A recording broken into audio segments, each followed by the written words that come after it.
not an Episcopalian today and actually sit up close. I know Episcopalians like the back row.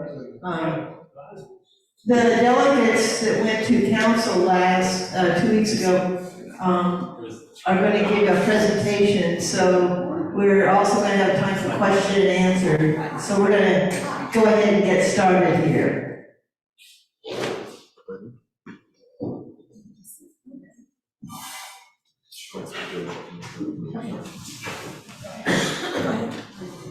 Good morning. Good morning. Good morning. Good morning. We had the opportunity, for those of you that may not know me, I see a few new faces. My name is Darren Grissom. I'm the senior warden here at St. Luke's on the Lake.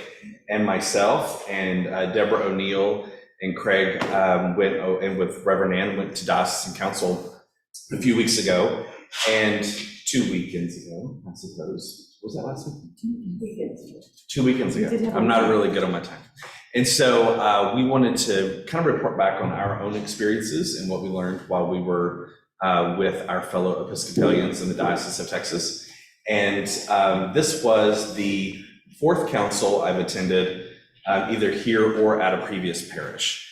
And so I think we were talking about it on the way down to Galveston, and I think it's always a great experience when you find yourself and you're worshiping with 800, 900, 1,000 other people at one time. It's always a really moving experience, and I found that to be the same this year. They have pretty much created a lot of efficiency around the business portion of the council, and there has not been many controversial type things that have been going on that elicited a lot of conversation. So it's been a lot of storytelling about the growth of the diocese, where they're really focusing their efforts on evangelism and outreach and helping underserved communities. And so it was a really good experience, and we got to make several new connections.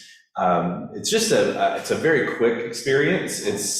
We have some workshops on one afternoon, and then there's a Eucharist on Friday night, and then we're done by 3 o'clock the next day. So it's a really quick turnaround, but a lot of good information that is shared. I will continue to say that I think we are just very fortunate to be in the Diocese of Texas.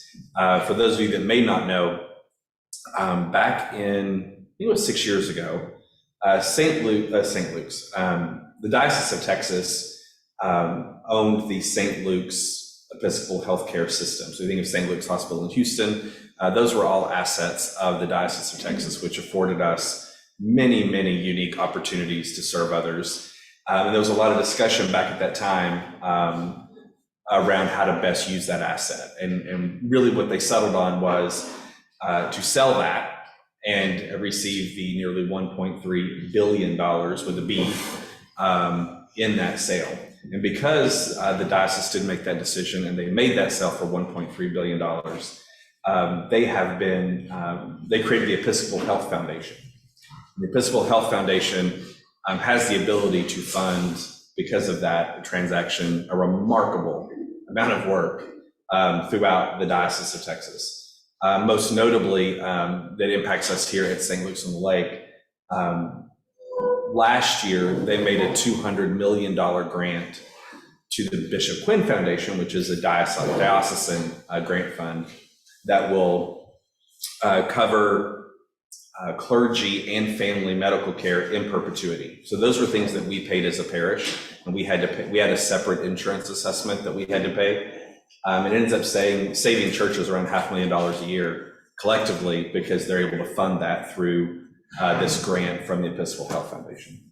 So we'll talk a little bit in workshops about the workshops we went to, and I went to one about the Episcopal Health Foundation, how we can work together with them. They do really good work, but it is, the reason I say all of that is that we are in a place where it is nice that our diocese has resources to truly support churches in meaningful ways, and they've come up with a few new things that they're working on that I think personally will help us here at St. Luke's, and also invest in mission work. So many times I was sitting next to a priest that came to the Diocese of Texas from Virginia, and they were talking about the number of church plants that we have going on And he said, when I left Virginia, we had zero, none. And a lot of that has to do with the ability to sustain those financially over a long period of time until they can take hold and really become a church community. So again, really good news. It was great to get to know Craig and Deborah a little bit better. I know that it was nice to go with the clergy person last year. Myself and Lene and Patty Peacock went, and we didn't have a rector, so we were right by ourselves. So it was nice to have a clergy with us to share the experience. So thank you, Craig and Deborah, for your time and going. And I'm going to let Deborah, she took copious notes, apparently. And so she's going to walk us through sort of what happened while we were there. And then Craig and I can answer questions and tell you about our own workshops that we went to. So I'm going to turn it over to Deborah. Okay. We checked in on Friday, and I attended the delegate.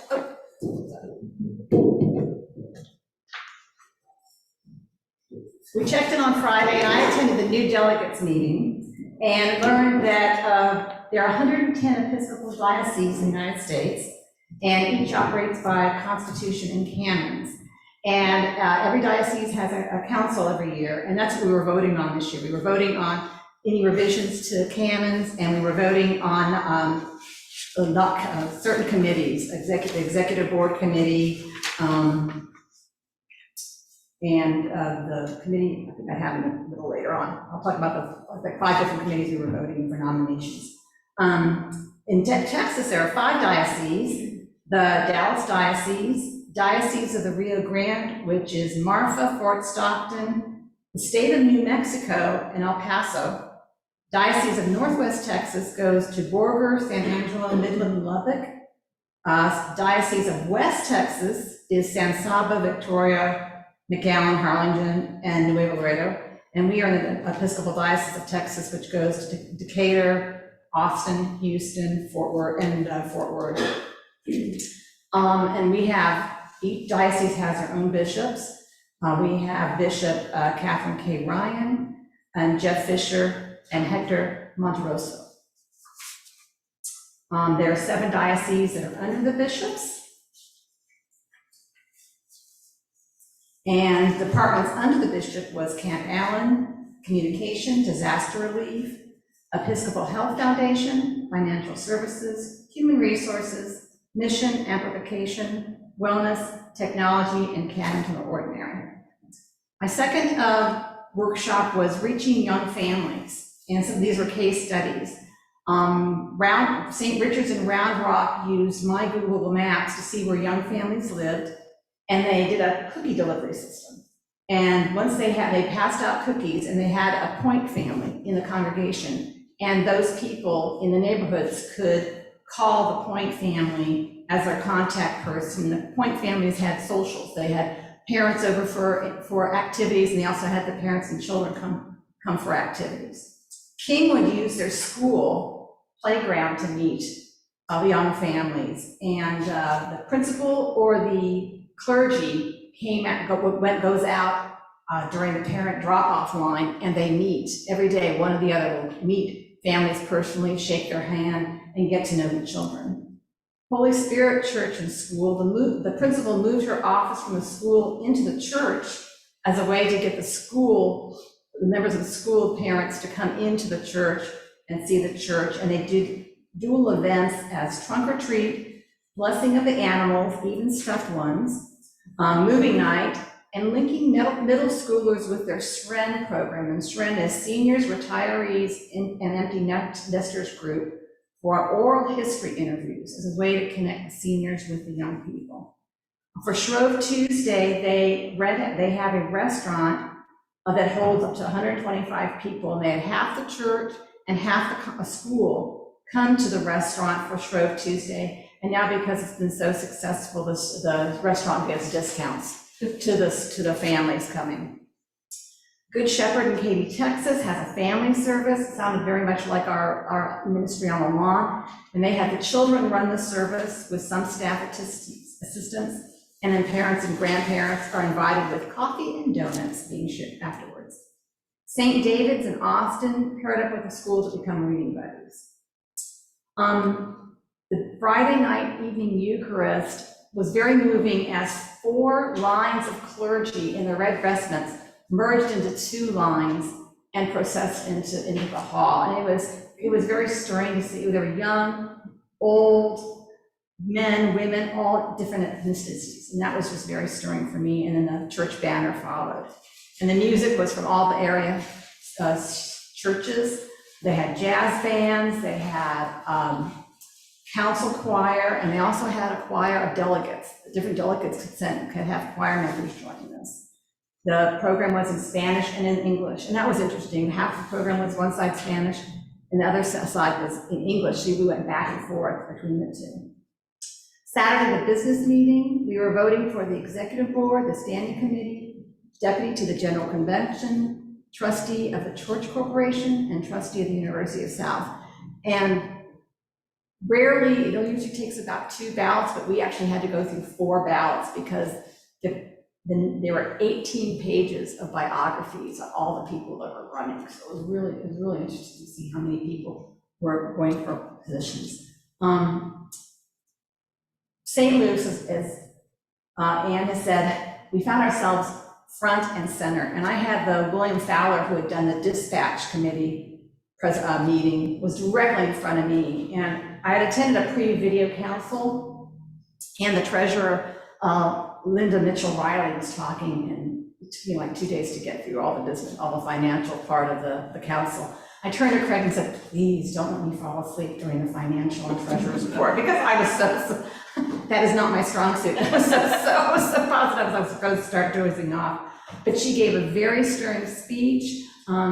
She even ended her speech with a beautifully written poem that she wrote herself, and so that was very stirring. A lot of the votes were yay or nay, but if it was for the formal nomination votes, we used a phone and iPhones and iTablets to vote. I think the 2 most stirring things for me during the business meetings was a reunification of the 6 Fort Worth congregations into the Episcopal Diocese of Texas. And one of the churches we did our Bible study with, and it was a clergy and a couple of the women, and they said after 12 years of struggle, and many of them losing their actual church buildings, they were so relieved and joyful and grateful that they now belong to our diocese. I mean, they were just tears of joy. And they came up and rang the huge diocese bell. The other one that still gets me kind of emotional is St. Stephen in Liberty, Texas, and then another new parish from Pearland. The entire congregation, like 75 people from St. Stephen's, processed, wearing matching t-shirts. They had babies in their arms, the mothers had babies in their arms, they all had t-shirts, the children were tapping tambourines, and the whole congregation came up and rang the diocese bell. And that was just extremely, extremely moving. Most of, as any business meeting, there are reports from all the organizations, from Camp Allen, from the Episcopal Health Foundation, introducing new clergy, report from the diocese treasurer, which I said was very moving, and then different reports from all the different committees. There was an invitation for the 175th Council in Waco, Texas, February 9th through 10th, and then Bishop Doyle adjourned with doxology and the benediction. And I felt we left Galveston tired but exhilarated about what we learned. It was my very first council experience, and I was very proud to serve St. Luke's. Thank you.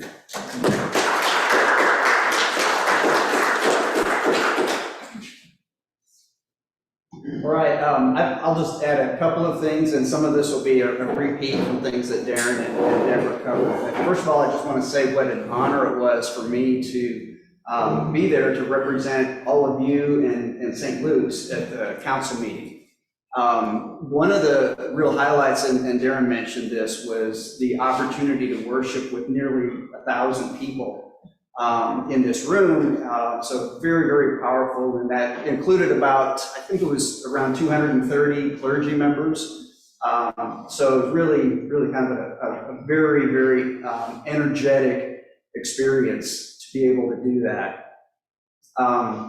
Another highlight for me was the diversity that was there in the room, and diversity in a lot of different ways. There was gender diversity, racial diversity, even there was a blind person there, there were deaf people there, just people from all walks of life coming together for one common purpose. And there was something really powerful about that for me to be there.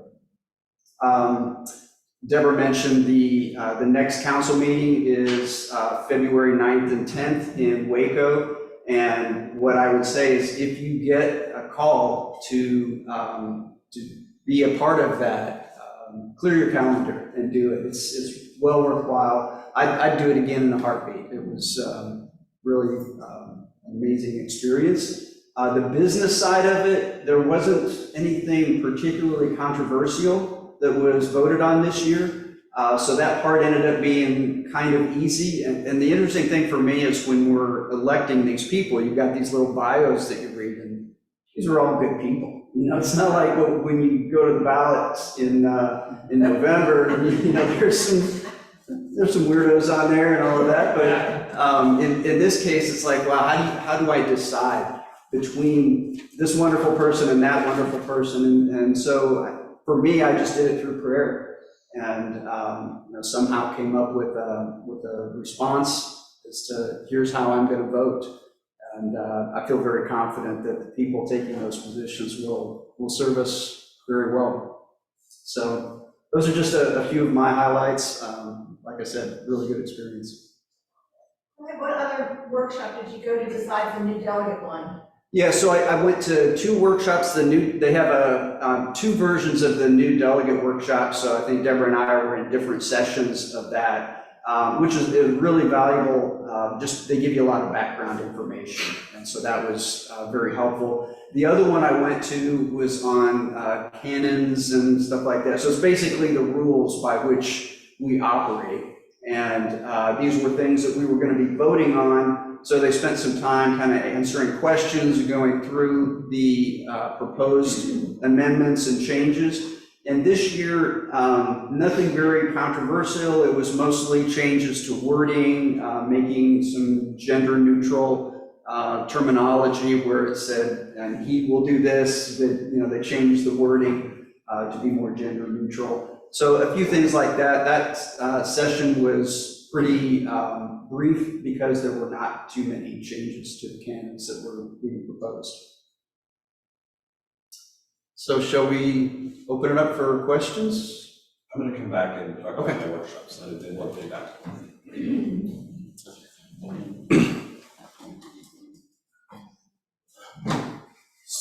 So since I had been to council before, I did not go to the new delegate workshop. I went to 2 others. I went to a budget finance workshop that was sort of a precursor. It was actually very, very similar to the presentation that Linda gave at the general session. And then I also went to a session on the Episcopal Health Foundation. A couple things came up in each of those that were really beneficial, I think, and then some things that I think are really relevant to St. Luke's as we look towards the remainder of our search process for a rector that I thought were really important. One of those being, you know, the Episcopal Diocese of Texas is one of the larger dioceses in the country, but it's still a pretty small group. And so it was really nice because I was walking around and, you know, there's an exhibit hall and you go in there and Andrew Banco, I'm sure y'all remember him. He was here with us for a while when Justin was here. He was there working the Iona ministry booth.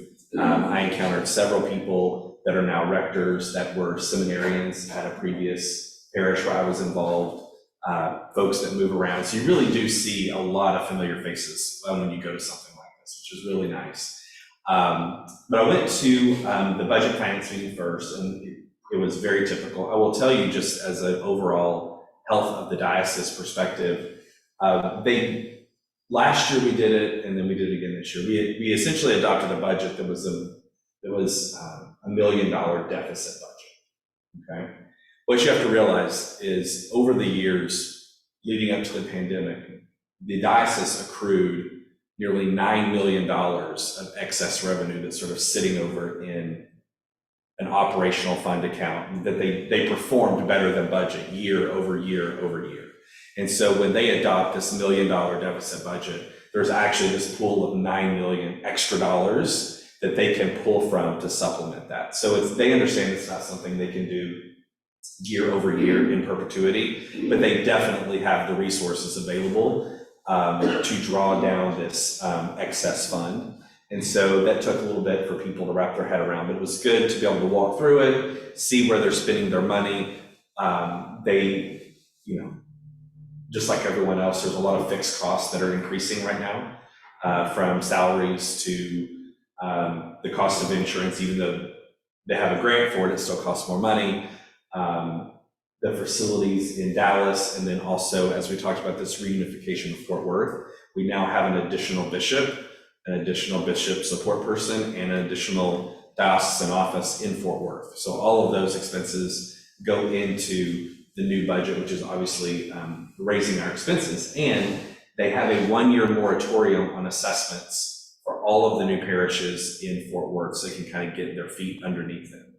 So we have a lot of expense for Fort Worth, but we're not really going to have any income for Fort Worth on a diocesan level. So all of that impacted some of this deficit budget that we adopted, but still very financially sound. They seem to make really good decisions, as far as I can tell, on how they sort of manage expenses. And they did even perform last year. The deficit was, gosh, I want to say it was $700,000, something like that. And we still had a deficit, but we performed about $300,000 better to budget than we anticipated. So no bad news on that front. Something else, and I talked to Brad and Austin about it this week. Something that they've done is they've created a program called CHIRP, and it stands for something. I can't tell you what it is. Church, something, repairs, prevention, I don't know what it is. What they've done is they found a contractor who has offices all throughout Texas. My understanding is it's a Christian-based contracting company, and the diocese is paying for this company to come in and give a complete assessment of the entire physical campus on deferred maintenance things that maybe need to be improved, any other sort of structural issues. And they're a full-service company, so they can also provide the actual service. So while the diocese is paying for the entire assessment, which is something that we've been talking about for a bit, how to kind of bite that off, because then how do we pay for it and where do we find this person?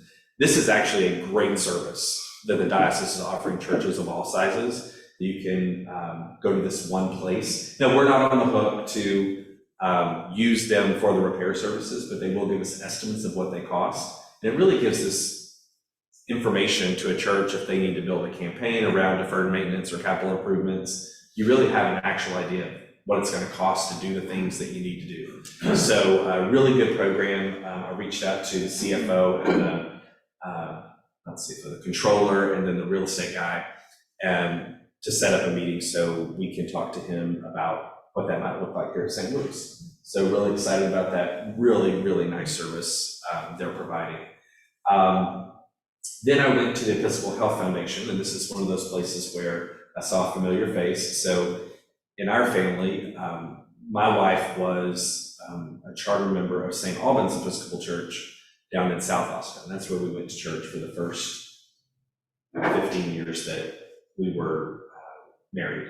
And so when she was there, she was also the youth minister twice. She had 2 rounds as the youth minister at St. Albans, and we became a close acquaintance with a gentleman. He was the youth director at St. David's at the time. His name was Eric Moen, and really nice gentleman, and somebody I had not seen literally probably, I don't know how many years it's been.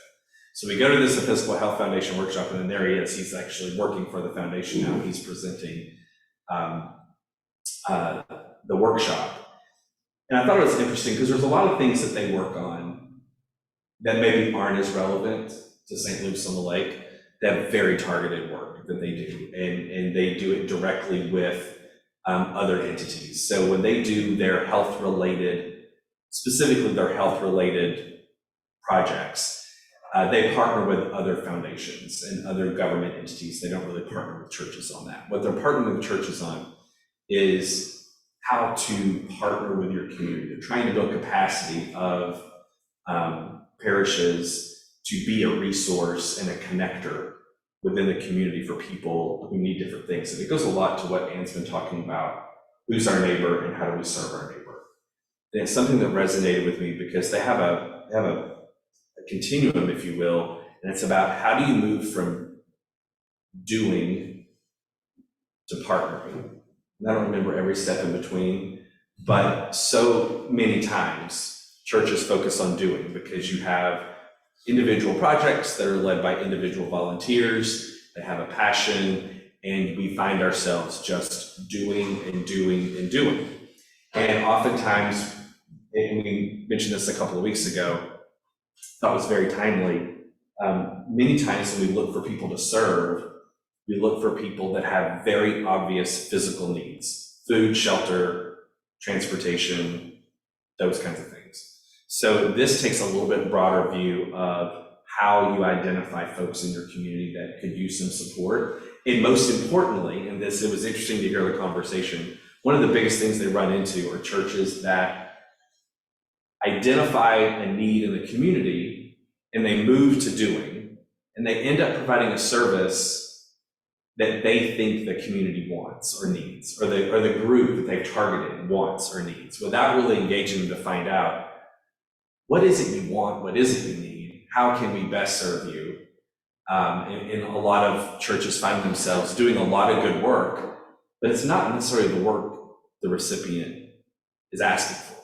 It's just what we kind of assume and feel because we think everyone's life should look a lot like ours. And so we do a lot of work to make sure people's lives look like ours. And so it's a really neat experience. They have some workshops that you can participate in, and then they can actually come out to the church and kind of lead through a multi-day session about what does it look like to move from doing to partnering and how you can go out and find those resources in the community. So I thought it was a really interesting conversation. It's something that we can draw on in the future, particularly as we talk about who our neighbor is and we look towards having a new rector, and we want to look at how we can best serve the community around St. Luke's on the Lake. I think it was a really interesting conversation. Nothing really to add on the general meeting pieces. I will say that the reunification was particularly moving, I think, because we were sitting, as the one said, in the front row, and just behind us was Trinity Fort Worth. And they're a large church who did not lose their building somehow in the split. And they're right across the street from TCU. And so that's where they're located. And they had 5 people there, and they were so thankful to be a part of a group, to be a part of a family, to be a part of a larger sort of mission, and to be a part of the group that can officially receive them in. It was really meaningful. Bishop High, former bishop, assisting bishop here in Texas, participated in the service that welcomed them in. He got very emotional. And what happened, for those of you who may not know, so in the Diocese of Fort Worth, the leadership there decided to move away from the Episcopal Church and go to the Anglican Communion, or the Anglican Church in the United States, whatever it's, I forget what it's called here in the United States, but the Anglican Church, over differences between theological and social issues. So that they split away to go back to the Anglican Church. And it left behind a number of parishes and missions in the Diocese of Fort Worth that didn't want to make that shift. They wanted to remain with the Episcopal Church. And there was a lawsuit, and the Episcopal Diocese, or the Fort Worth, or I guess the Episcopal Church lost the lawsuit in the sense that the courts allowed the churches that were leaving to take the property with them. 63 churches. So you had these pockets of people that were left, in most cases, that had no building, that had no rector, that had no anything. The diocese picked up all the churches, moved to the Anglican church, and then there were these people that were sort of left behind. So there was a lot of work and a lot of investment from the Episcopal Diocese of Texas to get those folks back on their feet. And they've sort of been wandering around for several years as all this sort of played out. So it's really impactful, and I think it's clear that in that room of 1,000 people, there are widely varying opinions about different theological aspects of the Episcopal Church. It was pretty obvious on certain votes, right? And I think that's the same for Diocese of Fort Worth, but as Bishop Doyle said, the church is alive, and we have to really focus on staying together, and not get hung up on all the ins and outs of what this particular person may believe, or what this particular group may allow, or what this group doesn't allow. And that we can come together and we can worship, and can we still be one church in amongst all of that agreement and disagreement. And I think having those churches come back in was sort of this outward symbol and way of acknowledging that. So it was really a powerful moment. The other thing that I would say is, to Craig's point about you have these pages and pages and pages of people that are running for stuff. They're just names and pictures, you kind of read them, they say what's important, then you're like, oh, okay, this resonates with me. It's been a long time since someone from St. Luke's has put their name forward for a diocesan position. I can't pretend to know what that process even begins to look like, but I encourage us as a community to have more of a presence at the diocesan level, particularly around these appointments and elections. It's very clear that when you look on there, I mean, there's literally no guarantee that anybody's going to win. I mean, it's sort of a crapshoot. But to be continually putting people forward, because outside of the election, the bishop makes a host of appointments, 200 or 300 appointments. And I believe that it's good for us to be visible. And even if we don't have folks being elected, it shows this interest and it shows this commitment to the diocese. And I think it'd be nice if we continue to push people forward into these other positions to kind of get a better sense of the operations of the diocese. The last thing that I would say is, as far as the diocese itself, we are a destination diocese for a number of reasons for clergy. I don't remember exactly what the number was, but there were 28 new and 19 were not. Yeah, 28 new and nearly 20 came from outside the Diocese of Texas. And a lot of this has to do with resources and medical insurance and all those things that we've been talking about. So it is a little eye-opening, because we were talking about, as a group, more than likely, our next rector was sitting in the room. I say more than likely, that's probably not accurate, but there's a really good chance that our next rector was worshiping with us right then in that room. But there's also a pretty good chance that they're going to come from somewhere else, because we're a destination diocese. We're going to have a lot of interest of people coming here. And I found that encouraging. One, that there was so much interest from outside the diocese, and two, that the diocese seems willing to bring in more people from outside, rather than not accepting the transfers, if you will. So I thought that was really positive. I think we're positioned well on that front when you look around and hear some of the things that are going on in different churches. I thought it was nice that we have that kind of robust system of people that are moving around, and the search committee actually today is meeting with the diocese this afternoon here at the church. And so as we get started in earnest on that piece of the search, I just ask for everyone to continue to pray for the right person to discern that this is the place for them. We'll do the work, and we'll dig around, and we'll uncover who they are, and we'll figure it out. But God had them discern that this is the place they want to be to start with, and actually put their name forward. So that's the prayer that we have for them. And again, we've seen so many people. We saw, like I said, we saw Andrew, Mother Janice, a former interim rector here. If you weren't here, she was there. We were able to see her. Just lots of friendly faces of people that value St. Luke's. And I'm really looking forward to whoever joins us next. So overall, very good experience. Get a little bit of behind the scenes look at what the diocese is doing to help churches and support parishes and missions. And in my old parish, we were a mission. And then while I was on the bishop's committee, we became a parish and we became a vestry and all those kinds of things. And so, and it is, and Deborah's right, when the families came up there to ring the bell for the 2 new missions that were part of the one in Liberty County and the other one was in Pearland, they were excited.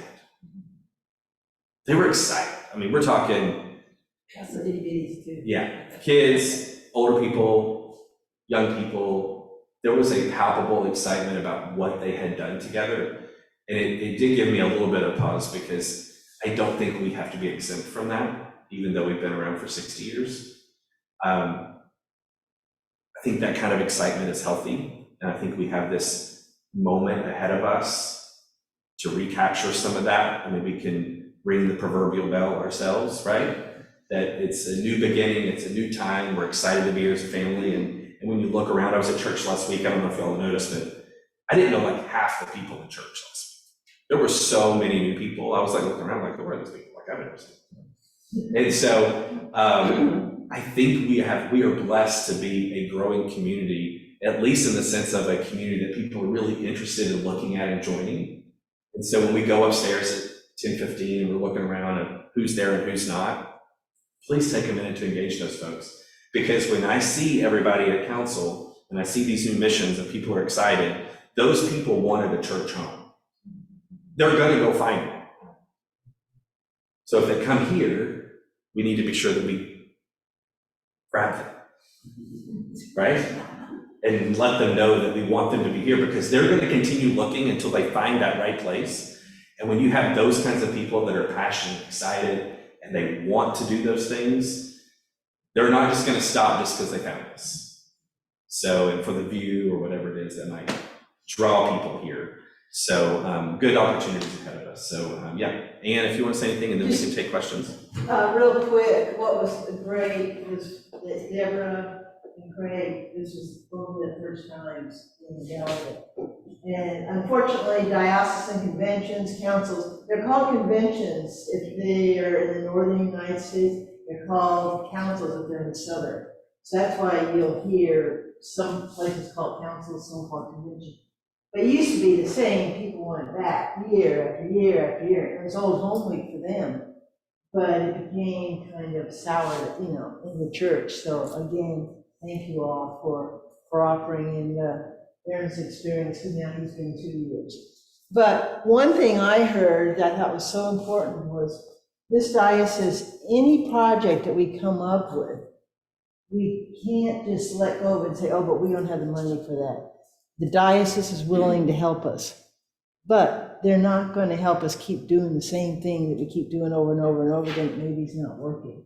So know that if someone comes up with some new ideas, new projects, there is a resource. And Joanne Sayers is that department. It's called Mission Amplification. So just let's remember that. And again, the seating that we had, and you're assigned, or there was our little table. I asked someone from the diocese, I said, is this good or is this bad that we're sitting right here? And she said, oh no, it's good. And I think Trinity from Fort Worth was put behind us for a reason too. So I didn't think any of that was accidental. But thank you all for your support, supporting the people. Any questions? Metrics. I heard them talk about that. What is your attendant metrics? Pardon me? And attended Yes, metrics. I did. Okay. Yes, that's fascinating. That's another whole 9 o'clock session, but basically it's about. Yes, I will. It's basically about all the different numbers, which are like 179 congregations in this diocese. This diocese has this financial support for the medical. You all have no idea how huge that is. If we didn't have that and say you had 2 priests, that'd be $50,000 a year you'd have to be coming up with. And those are things that, coming from two dioceses that were smaller, that those are huge. And sometimes I notice in this diocese, you all being my third church here, people don't even think about that. It's like, guys, this is big, this is really big. That gives you $50,000 to spend doing something else.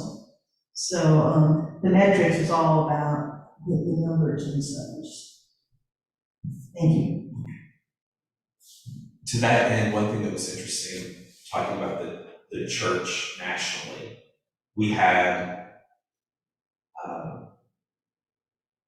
we'll start with the less exciting news. So in the Diocese of Texas, we had 969 deaths officially reported in our churches last year. So they track funerals, so they have lots of information on the fluctuation of the church population. On the flip side of that, we had 1,500 or 1,600, somebody help me out, 1,500 or 1,600 confirmations, Right. or no, baptisms.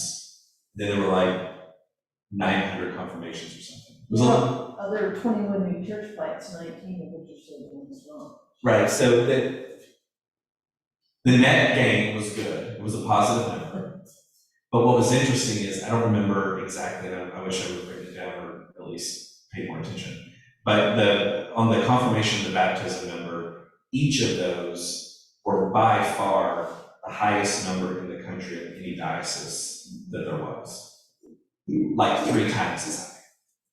So if we had 1,100, 1,200 baptisms, that was 500 more than the next closest diocese in all of 2023. When we talked in confirmations,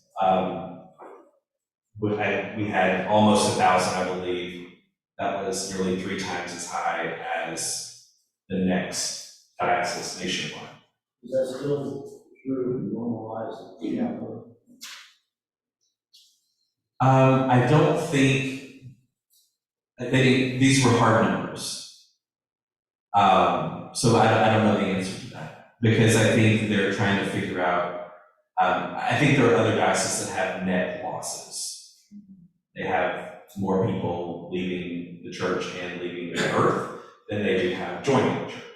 And so it was interesting because it did reinforce something that I think is a counter narrative that the church is shrinking. There really is. I mean, if you asked me before I went to council, and you asked me if the Episcopal Church in the Diocese of Texas is growing or shrinking, I probably would have said shrinking. Because sort of the entire narrative about church is that less people are going to church, less people want to go to church, the church is broken, all these kinds of things. That's actually not the case in our diocese, which I think is a remarkable place to be, given sort of the dynamics of the church in the broader country. So, and the fact that we are growing so many mission churches, and they're putting a lot of money in Canterbury, which is the college outreach. And we've added, we're up to 26 campuses, I think, in Texas. And so really good investment going on. I think we're on 26 college campuses in Texas now. And when Bishop Doyle came in, I think we were on 3, I think was the number. So they're really reaching out to those folks, and it's all different kinds of universities. It's big ones, UT, A&M, all those. And then there's some very small colleges that are part of. So being really mindful of the future of the church. That's all that was good. Any other questions? First, thank you guys for going on our behalf. With respect to the search process, I wondered if any of you guys had discussions with clergy or anyone that would provide perspective on the state of hiring or finding a new rector. In terms, like, are there lots of postings? Do we have any perspective of where we stand within the diocese in terms of what clergy are looking for, or any insight into, as we move into the search process, what the state of that pool of people are? One thing this diocese does, and several others are, there's a vetting process where anybody who's interested, your name goes to the diocesan office, to the Office of Transition. and they're vetted there, and then if everything's okay, they're passed along to the particular congregation.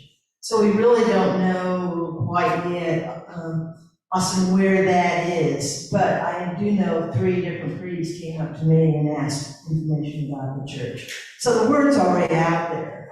The only step is the one this afternoon. By tomorrow, I think if you go to, different churches in transition, it'll show St. Luke's, it'll show active search is what they'll call it. Because until this workshop this afternoon is finished, it's going to be pre-search. So that's kind of where it's at. And that's about the degree of really detail that will come out, because it does become a very confidential. There are clergy that are going through this process that probably only their senior warden knows. And they may not go through the process, and so the rest of their congregation will never know that they were looking around me. So they are very confidential about that. With so many folks from the diocese being present, obviously, I know for me, I was trying to go my best behavior and not overstep and be like, hey, how are you? Are you happy with your church? I saw your parish report. You seem to be doing well. You're doing awesome. That being said, though, I did connect with a few clergy that I knew, sort of like, so are you gonna hook me up with some good people or what? And so I think it's definitely out there when people would find out you're from St. Luke's. I had multiple people say, oh, y'all are gonna search. So our profile is out there and it's posted on the Diocesan Transition website. I know that, like Ann said, some folks came up to her. I know that folks have already been in touch with the diocese inquiring about sort of our timeline and how that's going to work and those kinds of things. I know that at the time that our profile went up, we were the largest church with a vacancy. So we don't have a lot of, at the time, we didn't have a lot of competition around the same size church or the same sort of services and programs that we offer. There's some assistant rector positions at like St. Martin's, so they've got like 14 or something, so there's always a vacancy there. But, there's those kinds of jobs, but it is pretty unique. A lot of the others were much smaller than we are, for sure. Now, have we started interviewing anybody in? No, so the diocese is coming here this afternoon. We'll get our official interview training, and then off we go. But the fact that from what conversations I've had, because the profile is up and out there, we will receive candidates sooner rather than later, because there's already been people that are sort of in the pipeline just waiting for us to officially open the gate that we can talk to them. I think the one thing that'll be interesting is just navigating Easter. So I think once we get started, there'll probably be a lot of background work, and then just being sensitive that these folks have parishes that are approaching Holy Week. There's a lot of obligation there. So somewhere around there. Who does a background check on these people? Do we do that? The diocese. That's what I was just talking about, the names all go to the diocese and they're vetted there. The first vetting is more about compatibility, if you will. And what I say that is, and I'll use the experience we had when we were looking for an associate director for a short time before Justin left. There are people that Bishop Doyle doesn't want moving around. Want moving around. That's just the way it is. Sure. I mean, regardless, it's a job. And as any of us in our roles, if you manage people, you have team members that have strengths, and you have team members that have some areas to grow in. Priests are the same. So there are some people that may think they want to come here, and the bishop is going to be like, nah, I don't think so. So you're going to stay where you are. You're going to continue to work on the things that you need to grow in, right? So that first vetting is really about, one, from a skills and experience perspective, are they really in the diocese perspective, are they a viable candidate for a church like St. Luke's? The second part of that is, if they're coming from outside the diocese, there has to be this conversation between our bishop and their bishop, that's even going to be a thing, because not only do we have to accept them, the departing diocese, that bishop has to let them go. And even when Justin was discerning his call to Florida, for a moment, there was sort of like this thing between the bishops and we're both people going to do the thing that we're going to do to let that happen, and it took a minute to kind of work that out. So this first round of vetting is really about that process, and then once we get down to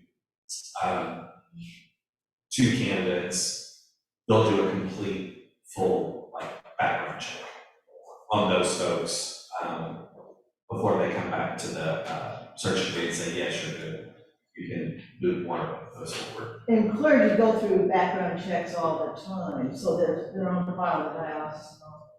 I couldn't be here today. Yeah. Makes sense. So hopefully no surprises there, especially if they're within the diocese.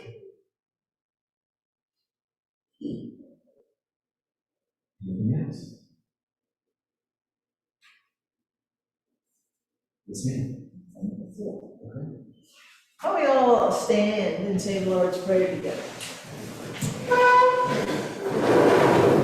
Our Father, who art in heaven, hallowed be thy name. Thy kingdom come, thy will be done, on earth as it is in heaven.